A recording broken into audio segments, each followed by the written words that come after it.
Hello students, welcome to Web Technology and its applications video lecture. This is the course overview and outcome. Let us continue with the left out part of cascading style sheets now. These are the different properties commonly used by CSS. Just look on the left hand side, we will see the details one by one. So we have fonts properties like font family, font size, style, weight, font face. We'll see in detail with the examples later. Text property, color and background property, borders property. And then we also have spacing properties, which are including padding and spacing, margin, everything, sizing, layout, and the list properties. So these are all commonly used CSS properties. Then what are the values? Each CSS declaration also contains a value for a particular property along with a unit. Some properties values are using predefined keyboard list of keywords, and some of them are using the unit. Others are the values like the measurements, percentages, numbers without units, color values, URLs. These can also be the possible values. So a value is a part of the declaration. We are specifying a value along with a unit, or else a predefined list of keywords is used, or else there can be a length parameters or percentages, numbers without units, color values, and sometime even we will get URLs also as the part of the values. So we will see about what kind of values we can use for the colors. So CSS supports three different ways of describing a color mainly. Here some more ways are given, that is 5 are listed out here. We are directly you can make use of a name directly, but there is a limited number of names. We can use only 17 standard color names, whereas CSS 3 has 140 standard names like this. You can just observe color colon red, we are specifying directly, we are specifying the color name, whereas if you go for CSS 3 we can also specify like this hot pink, right? Not only supporting pink, along with that its various shades can also be specified.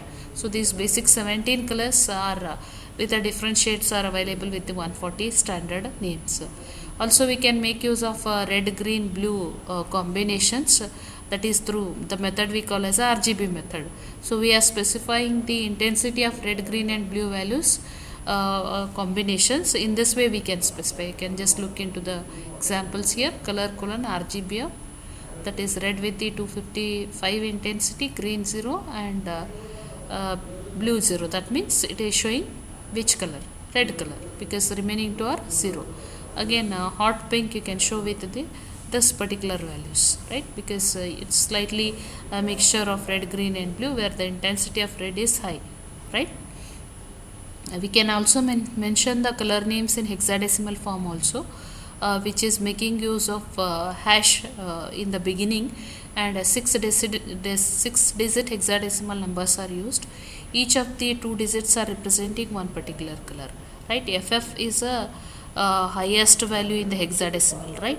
FF for red component, next to 00 is taken for green, and last 2 zeros are taken for the blue. That means this color in hexadecimal is equivalent to red color, isn't it? Similarly you can give for hot pink, you can make use of this particular hexadecimal code. Remember, here we are representing it in the form of a 6-digit hexadecimal form, hexadecimal numbers to describe red, green and blue value by using 2 digits each, right? We can also specify and add an alpha to this, where a transparency value can be added, whether it can be mixed with the background content or not.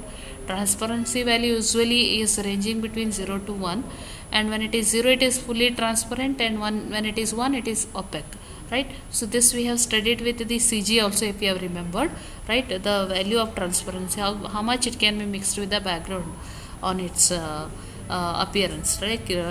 Back, no, we can give a body of the web page with a certain background, and for say one button I can specify separate color. So whether it should be the color of the button is combination of that background web page and the button's color, or purely the button's color, that can be described by the fourth value or a fourth argument here, which is indicating the transparency nature, which usually lies between 0 to 1. When you say 0, it is transparent, and when you don't want to make use of it at all, then opaque can be used. You can make use of it transparently also, partially also.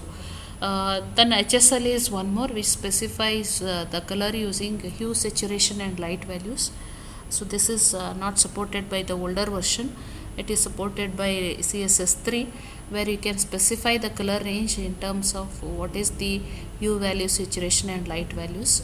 So this needs the basics of the complete image coloring, image processing or image color processing, where hue intensity, then saturation, light.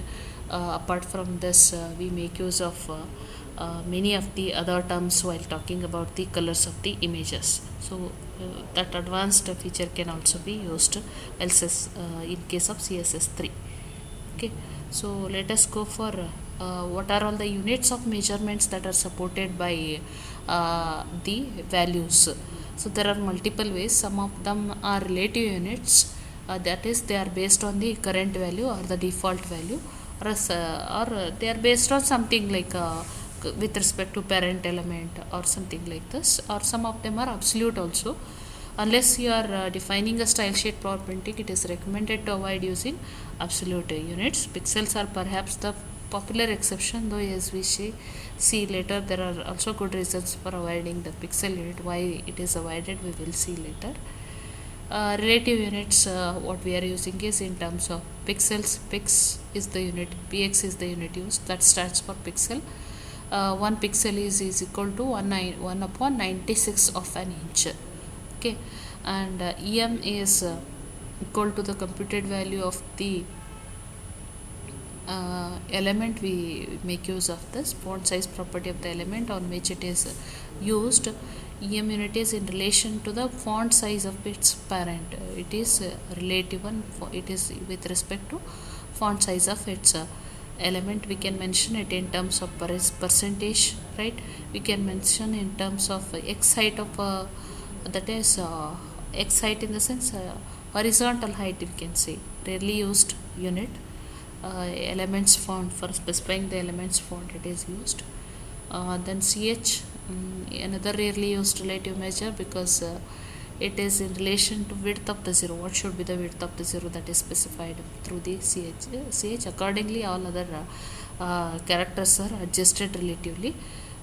Then rem is a root element, stands for a root element, which is the font side of the root element. Unlike em, it is different for each element also, but the rem is constant throughout the document. For that particular document, it becomes the constant. Apart from this, we can make use of VW and VH, that is standard viewport width and viewport height. Both are percentage values which are lying between the 0 to 100. That is what should be the browser window appearance. Viewport is a part of the window where it should appear in the window, right? See, this is my entire window. This is my viewport starting from here to here. I am displaying only within this border, even though I have a window throughout this. Okay, that's a difference in window and viewport. So absolute units can be used like IN for inches, cm for centimeter, mm for millimeter, pt for points, which is equal to 1 by 72 of an inch, pica, which is equal to 1 by 6 of an inch. So these all are absolute parameters. They are not referring any, they are not specified with respect to any existing elements like a parent element or something like that. So comments in CSS are specified using these two symbols, right? Similar to your C comment multi-line. Okay. Then in the next class, we will look on location of the styles. That is third section of this particular chapter. Thank you.